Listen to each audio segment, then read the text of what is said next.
है तू? तेरी कितनी हिम्मत! मेरे पुश्तैनी जायदाद पे नजर रखेगा तू? अगर हिम्मत है तो सामने आके दिखा। मेरे घर की तरफ बढ़ता हुआ तेरा हर एक कदम तुझे भारी पड़ेगा, भारी पड़ेगा।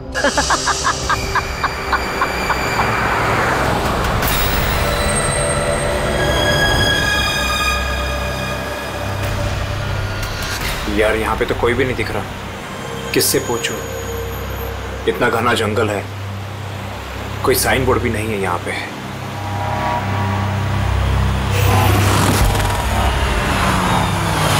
अरे भाई साहब, ये पिपलिया गांव का रास्ता यही है ना?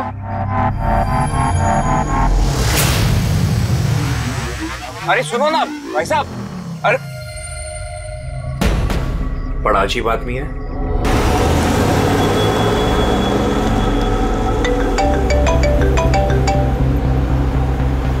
Hi baby. हाय, पहुंच गए? बस पहुंचने वाला हूँ। डोंट टेल मी तुम अब तक नहीं पहुंचे। इतने लेट कैसे हो गए? एक्चुअली क्या है, ये जगह शहर से काफी दूर है और यहाँ ज्यादा लोग भी नहीं दिख रहे मुझे। Alright, tell me, are you missing me? Of course, पूछने वाली क्या बात है। अच्छा तुम एक काम करो, जल्दी जल्दी ये सारी फॉर्मेलिटीज खत्म कर लो, अपनी सारी कागजी कार्रवाई एंड ऑल दैट। उसके बाद मे बी नेक्स्ट फ्लाइट से I can come and join you in India. What's it? Great, that's good news.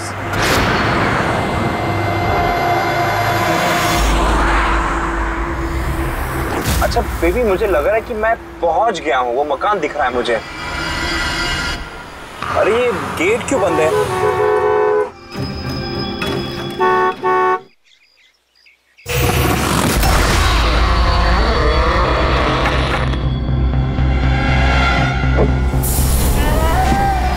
जी? राय रंजीत के मकान में जा रहे हो? हाँ।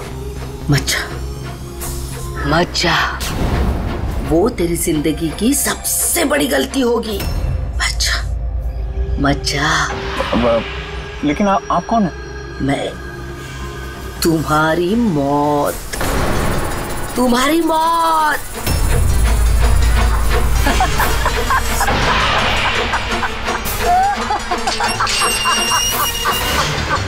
ए बुढ़िया, चल चल। अरे जा। अच्छा वरना तू भी मरेगा, तू भी मरेगा। मत जा वरना तू भी मरेगा, तू भी मरेगा। नसर साहब, आप राज साहब हैं? हाँ हाँ हाँ हाँ। आई। Hello Raj, Raj are you okay? कौन था? हाँ, अरे वंदना मैं ठीक हूँ, कोई नहीं था और मैं पहुंच गया हूँ। ठीक है, बंगले पे मैं कॉल करता हूँ तुम्हें। Okay, you take care. हाँ, I will speak to you soon. Bye bye.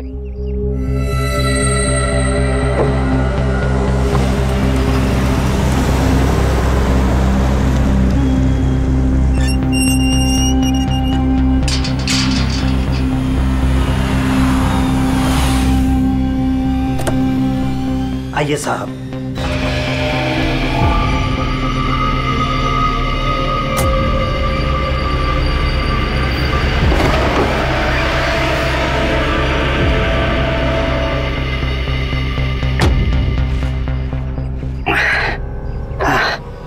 साहब, सफर में कोई तकलीफ तो नहीं हुई?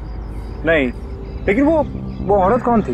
बुढ़िया औरत जो आपसे बात कर रही थी ना, लाली नाम है उसका। थोड़ी अजीब सी है। आपको उसकी बातों का बुरा तो नहीं लगा? नहीं, बुरा नहीं लगा मुझे, पर मुझे एक बात समझ में नहीं आई कि उस औरत ने मुझे यहाँ आने से मना क्यों किया। जाने दीजिए ना साहब उसकी बातों का। थोड़ी सी हिली हुई है, कुछ भी बकती रहती है। आप आइए, अंदर आइए।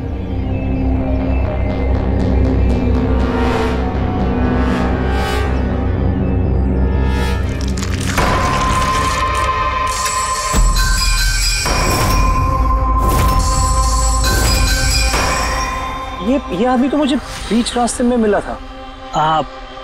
उसका नाम कमल है, यहाँ का माली। हमने सोचा अब आप यहाँ पर रहने वाले हैं तो क्यों ना बगीचे के जो रंग बिरंगे फूल हैं फिर से खिल उठाएं। अच्छा, आइए साहब।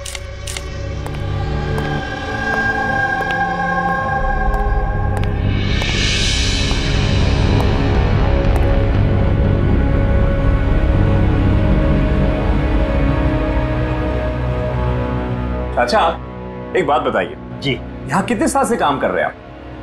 बस साहब ये समझ लीजिए कि मैंने बचपन में चलना यहीं से सीखा था, और अब इस घर से तभी जाऊंगा जब मेरी अर्थी उठेगी।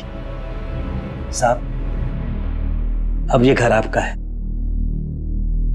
कहीं आप मुझे नौकरी से निकाल तो नहीं देंगे? अरे नहीं नहीं नहीं चाचा, ऐसे कैसे बात कर रहे हैं आप? ऐसी कोई बात नहीं, बिल्कुल बेफिक्र रहिए। और वैसे भी इतने बड़े घर की देखरेख आपके सिवा और कौन कर सकता है? हाँ वाकई में आप बहुत नेक इंसान हैं। आइए।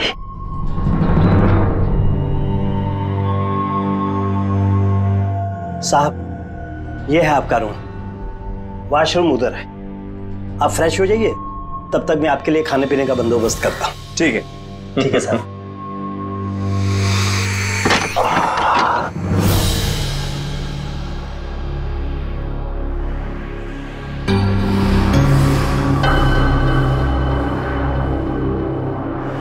चला जा, चला जा, चला जा, वरना तू भी मरेगा।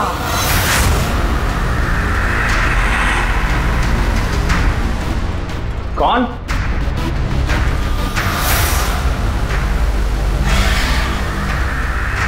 मैंने कहा ना, चला जा।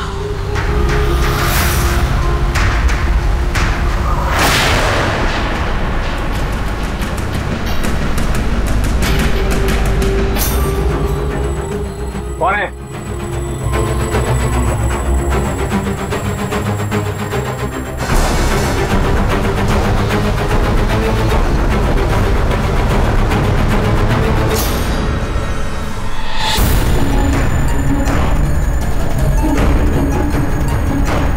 जैसे बाकी लोग मरे हैं वैसे तू भी मरेगा।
प्रद्युमन प्लीज। हाँ जरा शांत हो जाइए, कौन बोल रही है?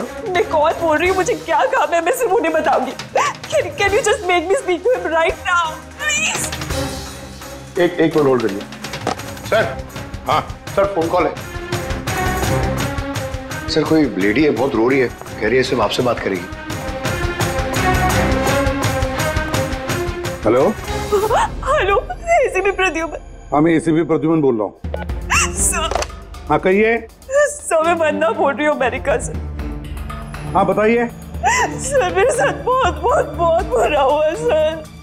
क्या हुआ आपके साथ? सर मेरे फियांसे राज इंडिया गए थे पछताने मकान खरीदते। सर मधुमक्खियों के काटने से उनकी मौत हो गई। क्या? अच्छा तो बताइए मैं क्या कर सकता हूँ आपके लिए? सर लेकिन मुझे लगता है कि उनकी मौत मधुमक्खियों के काटने से नहीं हुई। इनफैक्ट उनका मर्डर हुआ है। He's been killed। तो ऐसे क्यों लगता है आपको कि उनका खून हुआ है? सर वो जब प्रॉपर्टी खरीदने के बाद कागजी कार्रवाई के लिए जा रहे थे तो तब तब क्या हुआ? सर मैंने साफ साफ सुना था राज को कोई औरत धमका रही थी। कौन थी वो औरत? No sir, I have no clue.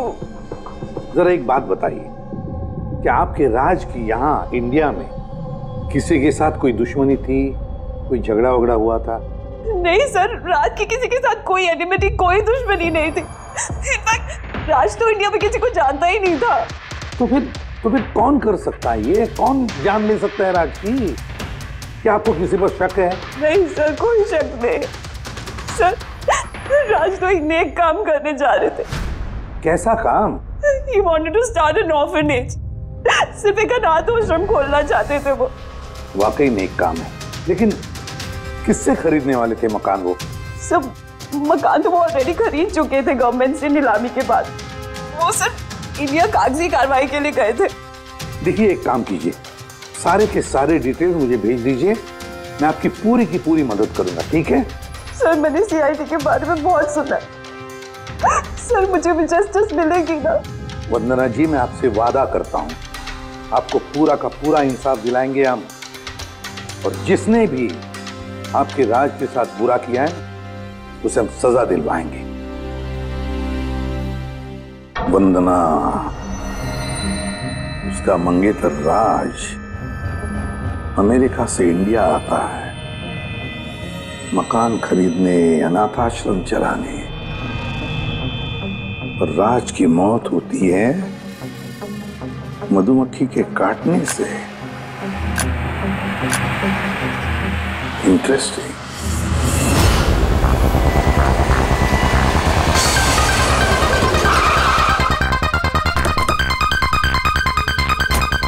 Sir, यही वही बंगला है जो राज ने सरकार से नीलामी में खरीदा था। अच्छी खासी प्रॉपर्टी लग रही है। आप देखभाल करते हो उस जगह की? जी हाँ, कहिए। कहेंगे आप, हम सिर्फ सुनेंगे। क्या मतलब? सीआईडी? क्या बात होगी सर?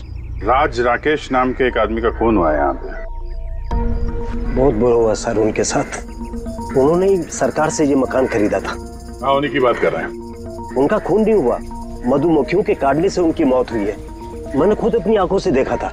देखा होगा आपने, लेकिन यहाँ इस बंगलों में आने से पहले किसी औरत ने उन्हें धमकी दी थी।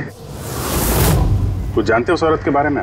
अच्छा, वो लाली साहब, वो बुढ़िया तो बेतुकी बेसर की बातें करती रहती है। आप उसकी बातों को गंभीरता से मत लीजिए। क्या गंभीरता से लेना और क्या नहीं वो हम तय कर लेंगे। आप ये बताइए कि वो लाली वो रहती कहाँ है? कहीं भी नहीं सर। कहीं भी नहीं मतलब? उस बेचारी का ना तो अपना कोई घर है और ना ही कोई अपना परिवार। बस दिन भर इधर उधर घूमती रहती है। नहीं, कहीं तो बैठती होगी, खाना वाना खाती होगी। कोई एक जगह होगी ना जहाँ पे वो रहती होगी ज्यादातर। हाँ, पास में एक तालाब है, अक्सर वहीं बैठी रहती है। अच्छा, दे क्या तुम इस लाली से मिल लो, तब तक इस मकान का चक्कर लगा लेता हूँ मैं। ठीक है,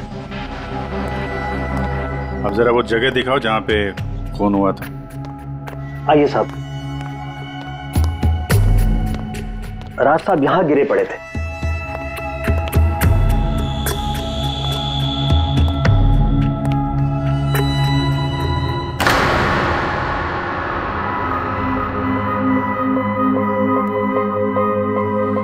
पहले मधुमक्खियों ने राज साहब को मारा, फिर वो खुद मर गए। ये मधुमक्खी के हमले यहाँ पे अक्सर होते रहते हैं क्या? नहीं साहब, इससे पहले तो मैंने एक मधुमक्खी भी नहीं देखी यहाँ। पता नहीं राज साहब के पीछे इतनी सारी मधुमक्खियां अचानक कहाँ से आ गई। राय रंजीत की हवेली से आ रहे हो ना तुम लोग?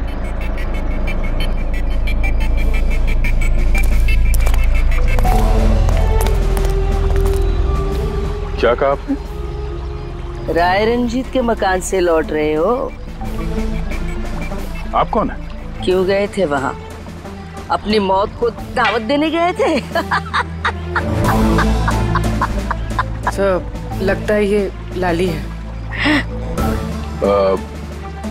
आप लाली हो ना? हाँ, तुम्हें किसने बताया? तुम्हें राय रंजीत के जासूसों ने यहाँ भेजा? हाँ, उन्होंने ही भेजा है ना यहाँ पे। कौन राय रंजीत? सांप था वो, सांप। उसने मेरी दादी को धोखा दिया, उन्हें अपने ही घर से धक्के मार के निकाल दिया। चलो ऐसे बाहर। छोड़िए मुझे, मुझे मेरे घर से मत निकाल, मुझे मेरे घर से मत। शर्म आनी चाहिए तुम्हें रंजीत, तुम अपनी खुद की भाभी को घर से बाहर निकाल रहे हो।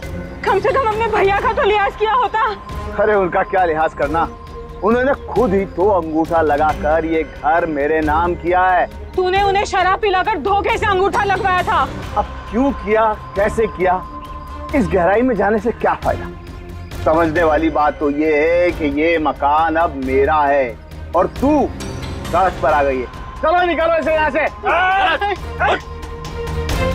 तेरे हिस्से में ना सिर्फ घर नहीं आया है, एक मकान आया है, एक ऐसा मकान जिसके हर कोने में मेरी बदुआएं गूंजेगी।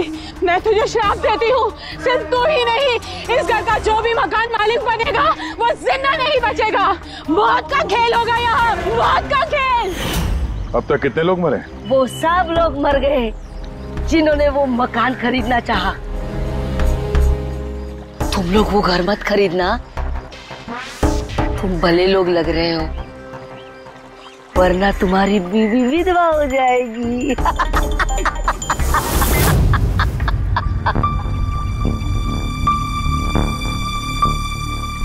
माँ जी, ये कुछ पैसे हैं, काम आएंगे।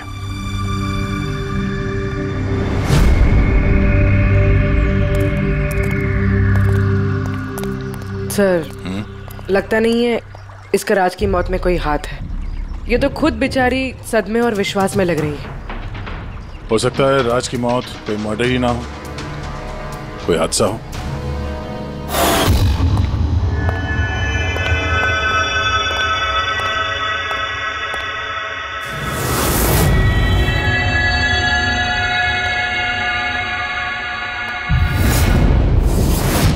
अरे ये कमरा खुला कैसे है?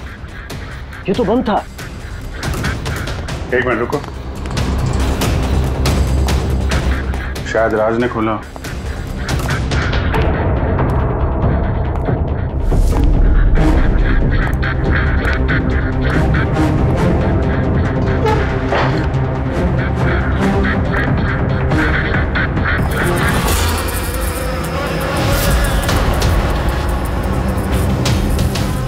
ये है तो छत्ता यहाँ पे। इधर आओ। जी सर। ये है मधुमक्खी का छत्ता। अरे मैं पहली बार देख रहा हूँ साहब। तो ये राज यहाँ इस स्टोर रूम में क्या करने आया था? साहब शायद बंगलू देखने आए होंगे। अच्छा, और उस वक्त तुम खाना लेने गए थे? जी सर।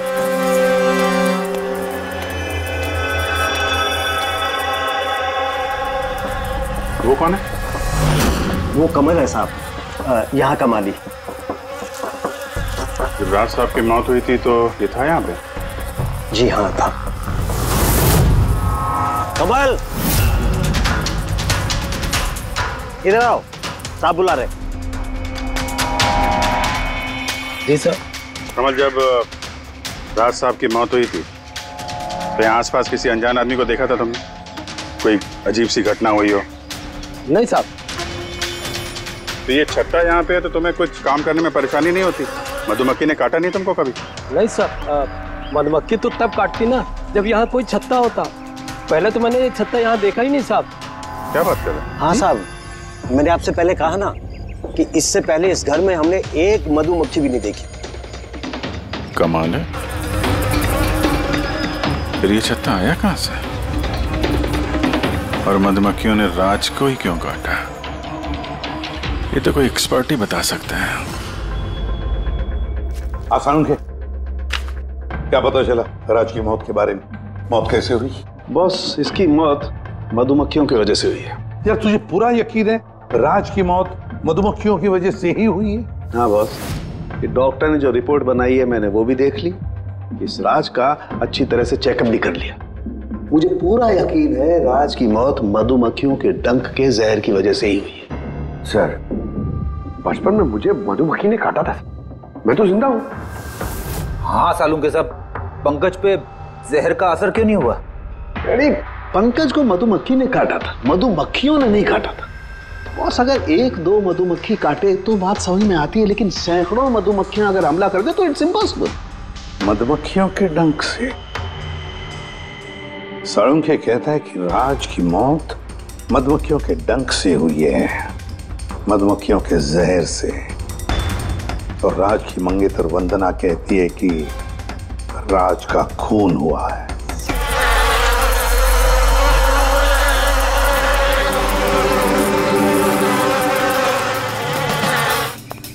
100% इस छत्ते को बाहर से लाकर यहाँ पर लगाया गया। मधुमक्खी के छत्ते को किसी और जगह से लाके किसी और जगह लगाया जा सकता है? इतना आसान है? इतना मुश्किल भी नहीं है। शहद के व्यापार के लिए अक्सर ऐसा किया जाता है। आप बता सकते हैं कितने दिन पहले इस छत्ते को यहाँ पे लगाया गया? ज्यादा दिन नहीं, लगभग 2-3 दिन। सर, अगर मान भी ले कि खूनी ने ये छत्ता यहाँ पर इसलिए लगाया था कि वो राज को मार सके, लेकिन उसे कैसे पता था कि ये मधुमक्खियाँ राज पे ही हमला करेंगी, किसी और पे नहीं? मधुमक्खियां बिना वजह किसी पे भी डंक नहीं मारती, क्योंकि डंक मारने के बाद उनकी खुद की भी मौत हो जाती है। तो ऐसी क्या चीज है जो उन्हें उत्तेजित करती है अटैक करने के लिए? देखिए, जब उन्हें लगता है कि सामने वाले इंसान से उन्हें कुछ खतरा है। अच्छा केदार साहब, ऐसा हो सकता है क्या कि मधुमक्खियों को ट्रेन किया जा सके कि वो किसी एक आदमी पे हमला करें? कैसी बातें करते हैं अभिजीत साहब, ये मधुमक्खियां शार्प शूटर नहीं कि कोई भी इन्हें कह दे कि फलां फलां को डंक मारकर आ जाए। अच्छा, आपने अभी भी कहा कि ये मधुमक्खी किसी को काटने के बाद ये खुद भी मर जाती है, तो ऐसी क्या मजबूरी है कि वो किसी को काटती है? जरा डिटेल में समझाएंगे? मधुमक्खी जब भी किसी को डंक मारती है तो फेरोमोन नाम का एक गंध छोड़ती है, जिससे कि बाकी मधुमक्खियां सचेत होकर सब मिलकर उस पर हमला कर देती हैं। इसीलिए मैंने पहले भी कहा था, मधुमक्खियां बिना वजह किसी पे भी हमला नहीं करती। जरूर राज ने मधुमक्खी के छत्ते के साथ कुछ छेड़खानी की होगी। सर, खूनी को कैसे पता था कि राज इस छत्ते के साथ छेड़खानी करेगा? कहीं ये मौत वाकई हादसा तो नहीं? नहीं पूर्वी, राज के आने के ठीक 2 दिन पहले इस छत्ते को यहाँ पे लगाना ये कोई संयोग तो नहीं हो सकता। सर, राज की मौत के बाद ये घर वंदना के नाम हो जाएगा। कहीं सबके पीछे वंदना तो नहीं है? वंदना इंडिया कब आ रही? What nonsense! How could you even think like that? आप ऐसे कैसे सोच सकते हैं कि राज की मौत के पीछे मेरा हाथ हो सकता है? और फर्ज कीजिए कि राज की मौत के पीछे मेरा हाथ था, तो मैं आप लोगों को फोन क्यों करती? पुलिस तो ऑलरेडी ये केस क्लोज कर चुकी थी ना। देखिए, हम सिर्फ पूछ रहे हैं। वैसे राज जी के बाद ये मकान किसके नाम पे है? I don't know. राज ने गवर्नमेंट से मकान खरीदा था, तो शायद गवर्नमेंट को वापस मिल गया। मुझे अभी तक कोई नोटिस नहीं है। हाल फिलहाल में राज का किसी के साथ कोई झगड़ा हुआ था? I have already told you that Raj एक नेक दिल इंसान थे और उनका किसी से दुश्मनी होना वॉज इम्पॉसिबल।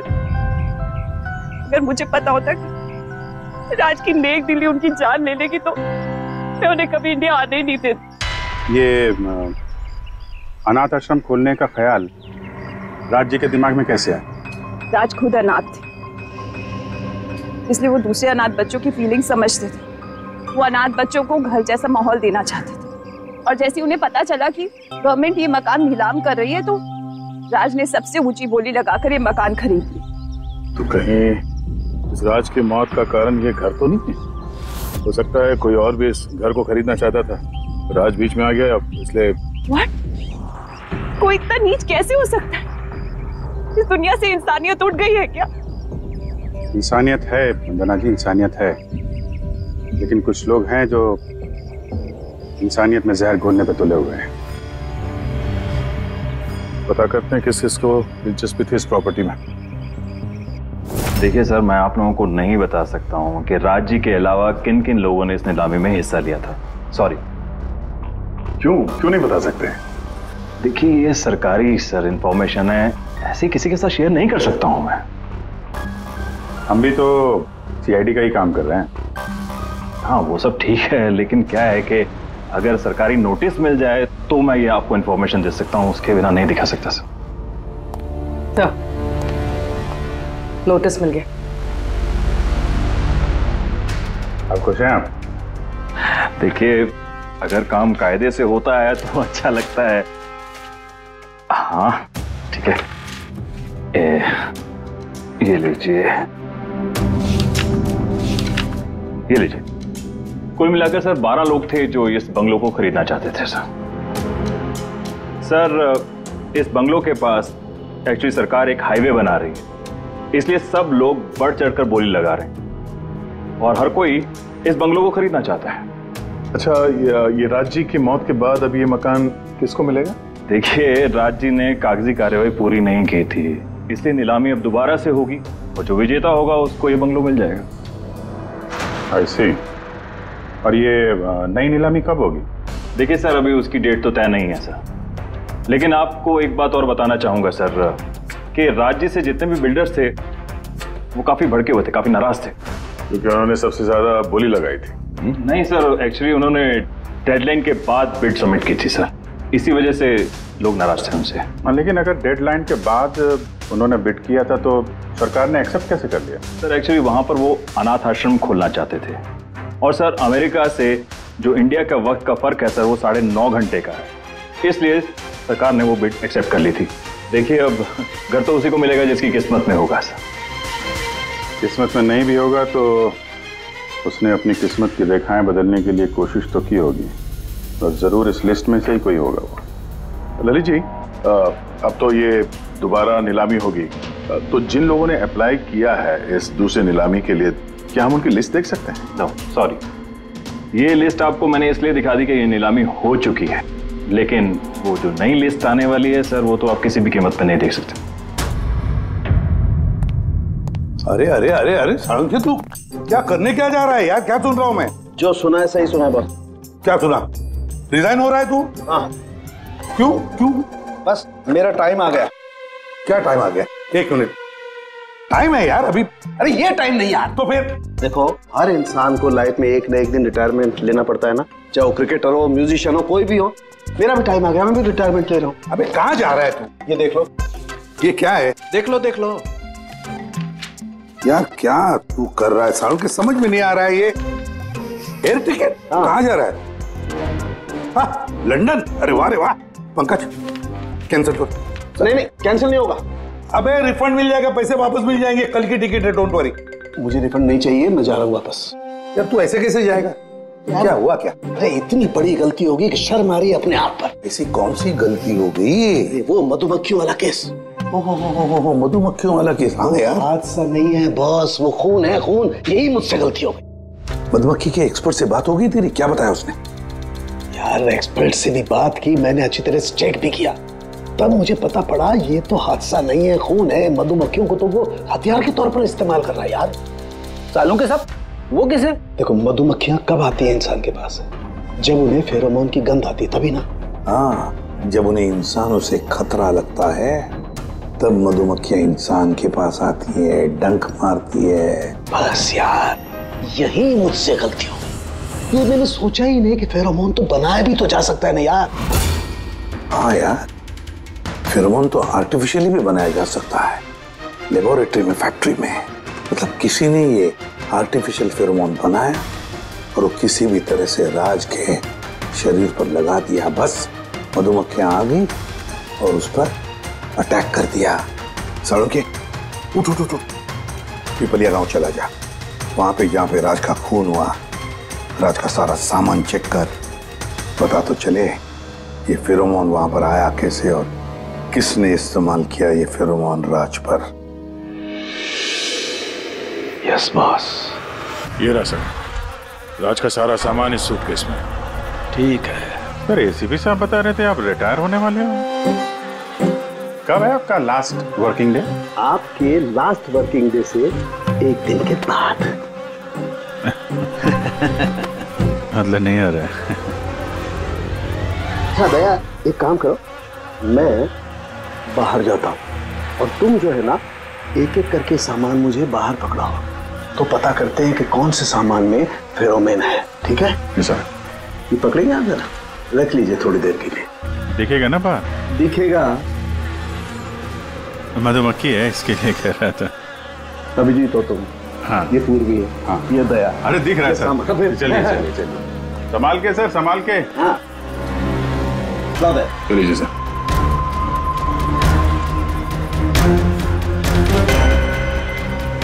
नहीं, इसमें फेरोमोन नहीं है। अरे सर संभल के। अरे कुछ नहीं, जिसमें फेरोमोन होता है उसी पे अटैक करती है।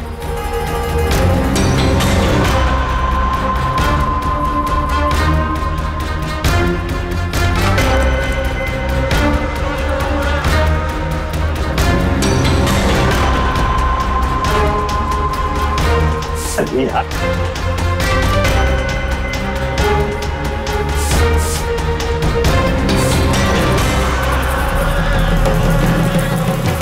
हरकत हुई, देखो देखो, अटैकिंग मूड में आई है ये मधुमक्खी, देखो। सर किसी ने राज के परफ्यूम में फेरोमोन मिलाया। अरे यार, ये मधुमक्खी ने मुझे काटा ना। सर आप निकलो यहाँ से। अरे यार, अरे पानी में जाओ, पानी में। पानी किधर है? अरे सामने उस तरफ सर। अरे उधर कुआं है सर, जाओ ना। कुएं में घुस जाओ। अरे सर निकलो यहाँ से, जाइए सर।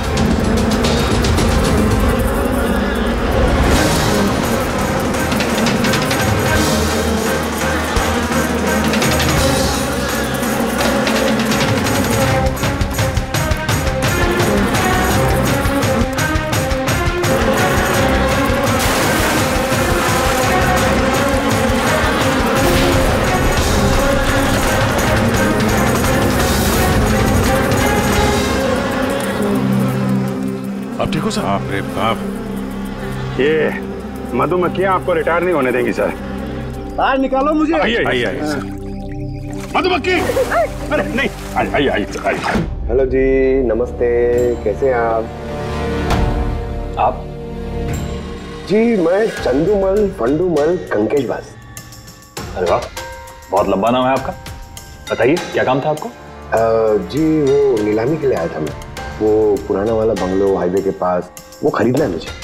सर ऐसे नहीं खरीद सकते हैं सर, उसमें नीलामी होगी तभी वो जो जीतेगा वही खरीद सकता है। अरे तो पैसा लगाएगा ना, मैं पैसा लगाएगा। देखिए अब टाइम नहीं बचा है, सिर्फ 15 मिनट बचे हैं, आप लेट हो गए। ठीक है, क्या बात कर रहे हैं सर, 15 मिनट में क्या क्या हो जाता है। ये देखिए ना, मैं तो ये बेड का लिफाफा भी लाया हूँ, ये देखिए। राकेश इधर रजिस्टर लेकर आ।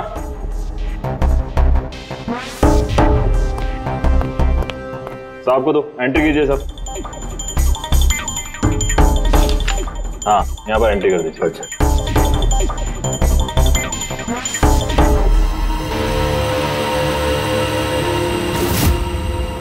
यहाँ साइन कर दीजिए लास्ट में।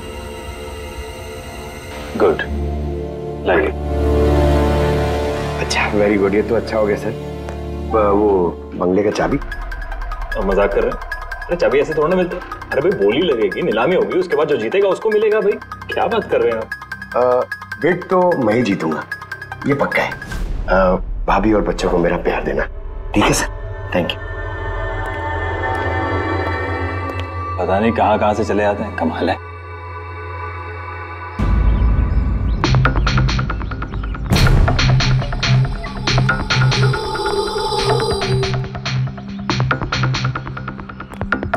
क्या भाई साहब काम हुआ? सर ये देखिए, चंदूमल फंडूमल कंकेशवास का कमाल। Good job Pankaj. 12 में से 2 लोग हैं जिन्होंने दोबारा बोली लगाई है इस मकान को खरीदने के लिए, हेमंत और रोशन। मतलब खूनी इन्हीं 2 में से कोई हो सकता है। और जो कोई भी है इस बार भी इस मकान को हथियाने के लिए किसी भी हद तक जा सकता है। दोस्तों अब ये वक्त आ गया है कि बता दिया जाए कि नीलामी का विजेता आखिर है कौन। और मुझे बताते हुए बहुत खुशी हो रही है कि नीलामी के जो विजेता है मिस्टर रोशन। रोशन जी आपको बहुत बहुत बधाई हो। 1 मिनट, काय की बधाई हो? सबसे ज्यादा बेट मैंने लगाई थी, ये कैसे जीत गए? देखिए भाई साहब, आपको कोई गलतफहमी हुई है। सबसे ज्यादा बेट मिस्टर रोशन ने लगाई थी, इसलिए रोशन को मकान दे दिया गया। ऐसा हो ही नहीं सकता। मैंने बहुत ऊंची बोली लगाई थी, ये बेट मुझे मिलनी चाहिए थी। आप ऐसे ही बात कर रहे हैं सर, मैंने तीनों लिफाफे चेक किए हैं और चेक करने के बाद मिस्टर रोशन की कीमत सबसे ज्यादा थी, इसलिए मिस्टर रोशन को मकान दे दिया गया है। प्लीज कम ऑन यार, अब हार गए हो तो बच्चों की तरह रो मत। बिजनेस है, ऊंच नीच होती रहती है। बिजनेस में बेईमानी नहीं चलेगी। ये दिखाइए, आप पहले वो लिफाफे दिखाइए, मुझे अभी देखना है किसने कितने बिट करी है। दिखाइए लाइए। मुझे भी चेक। नहीं ये नहीं दिखा सकते, ये नियम के खिलाफ है। चीटिंग करना भी नियम के खिलाफ है। मैंने 7 करोड़ की बिट करी है। 4 करोड़ इनके अभी हेड ऑफिस से फोन आएगा और बोलेंगे कि मैंने सिर्फ 3 करोड़ लगाए। कोई फोन नहीं 4 करोड़ कम। आपके कहने से फोन आएगा। चलो उठाओ, फोन उठाओ तुम्हारा अभी। ये मुझे क्या करना है क्या नहीं करना है आप मुझे नहीं बताएंगे। आप ललित जी, आप तो बड़े कायदे कानून की बातें किया करते थे और फोन भी नहीं उठा रहे हैं। भाई ये तो बहुत गलत बात है। आप ब्यूरो चलिए हमारे साथ। आप कहाँ खिसक रहे रोशन जी? आप हमें मिठाई नहीं खिलाएंगे? नई प्रॉपर्टी ली है आपने? आइए आप ही आइए। आइए आइए। सर रोशन जी बिल्कुल ठीक बोल रहे हैं सर। सर रोशन जी का इससे कुछ लेना देना नहीं है। जो भी फ्रॉड हुआ है सर मैंने किया है। ये रोशन का जुर्म अपने सिर पर क्यों ले रहे हो? अच्छा खासा पैसा दिया है क्या रोशन ने तुम्हें? और एक बात याद रख लो, ये पैसा खर्च करने को नहीं मिलेगा क्योंकि तुरंत फांसी होगी तुम्हें। सर इतनी सी बेईमानी के लिए फांसी चढ़ा देंगे? नहीं, बेईमानी के लिए नहीं, खून के लिए। खून के लिए फांसी होगी। सर खून किसका खून सर? राज राकेश का खून, जिसने पिछली नीलामी में वो प्रॉपर्टी खरीदी थी। सर लेकिन मैंने किसी को नहीं मारा सर। सर मैंने नहीं मारा है सर किसी को। पता है इस रोशन ने मारा है। तो इसकी पोल खोल दो, वरना इसके पाप का मटका तुम्हारे सिर पे फूट जाएगा। सर ये क्या कह रहे हैं सर आप? मैं भला राज को क्यों मारूंगा सर? इस प्रॉपर्टी के लिए, और किस लिए? क्या कह रहे हैं आप सर? सर मैं मानता हूं कि मैं ललित के साथ मिलकर नीलामी में छोटी मोटी हेरा फेरी करता था, पर सर एक प्रॉपर्टी के लिए किसी का मर्डर थोड़ी कर दूंगा मैं। तो मतलब तुम्हारे कहने का मतलब है तुमने ये खून नहीं किया? नहीं सर। चल ठीक है, पूर्वी जरा वो परफ्यूम लाना।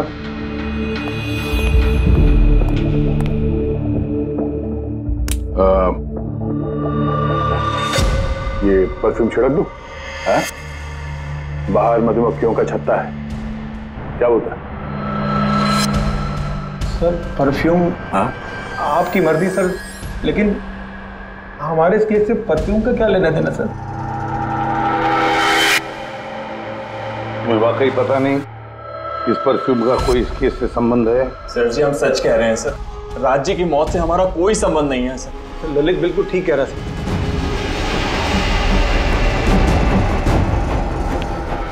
अगर ये खून रोशन ने नहीं किया है तो फिर बचता है वही एक। इन कागज से साबित होता है कि तुम राय रंजीत के पोते हो। तुम्हारे पास तो बहुत बड़ी वजह थी इस मकान को वापस पाने के लिए, क्यों? देखिए, राय रंजीत का पोता होने से यह साबित नहीं होता कि यह खून मैंने किया है। हेमंत जी, खूनी कभी कभी अपने जुर्म के सबूत अपने साथ लेकर चलता है, जैसे तुम। मैं समझा नहीं। मैं समझाता हूं। ये रहे सबूत। कमाल है सालू के साहब, सेफ्टी सूट पहनने के बावजूद भी आप दोनों को मधुमक्खियों ने काटा। हाँ, कभी कभी सेफ्टी सूट पहनने के बाद भी मधुमक्खियां डंक मार सकती हैं, और फिर मधुमक्खी के छत्ते को इधर से उधर ले जाने में तो और भी ज्यादा अटैक हो सकता है, नहीं? ठीक, देखिए वो दरअसल बहुत हो गया हेमंत, तुम्हारी बेगुनाही का और भी कोई सबूत चाहिए? जी नहीं, मैंने ये सब किया था। जब राज बंगले में घुसा तब मैं वहीं था, और मौका देखकर मैं बंगले में घुस गया था। मैंने एक परफ्यूम की बोतल के अंदर फेरेमोन मिला दिया। उसके बाद राज को आवाज से डिस्ट्रैक्ट किया, मधुमक्खी के छत्ते तक लेकर गया, और उसके बाद का काम मधुमक्खियों ने कर दिया था। मुझे मेरा पुश्तैनी मकान वापस चाहिए था। वाह रे वाह, अपने पुश्तैनी मकान के लिए तुमने एक नेक इंसान का खून कर दिया। कानून तुम्हें कभी माफ नहीं करेगा। तुम्हें कम से कम आजीवन कारावास की सजा होगी। ले जाओ इसे पंकज।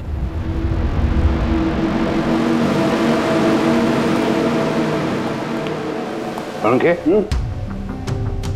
केस खत्म, रिटायर हो सकता है तू। मुझे रिटायर होना ही नहीं है। कल तक तो बोल रहा था रिटायर करो। वो कल की बात थी। भगवान, मतलब पीछा तो नहीं छूटने वाला इस आदमी से अपना। हाँ, पीछा नहीं छूटने वाला है किसी का, किसी से नहीं। मुझे तुम्हारे बिना चैन नहीं, और तुम्हें मेरे बिना चैन नहीं।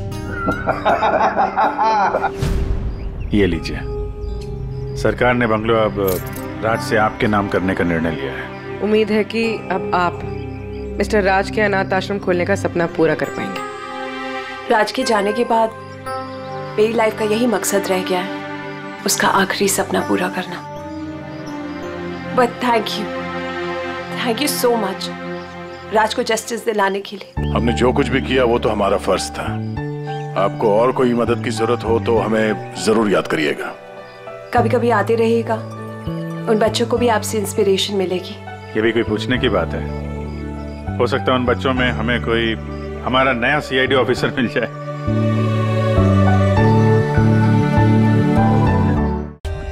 For more updates, subscribe to our channel, click the show links and enjoy watching the videos.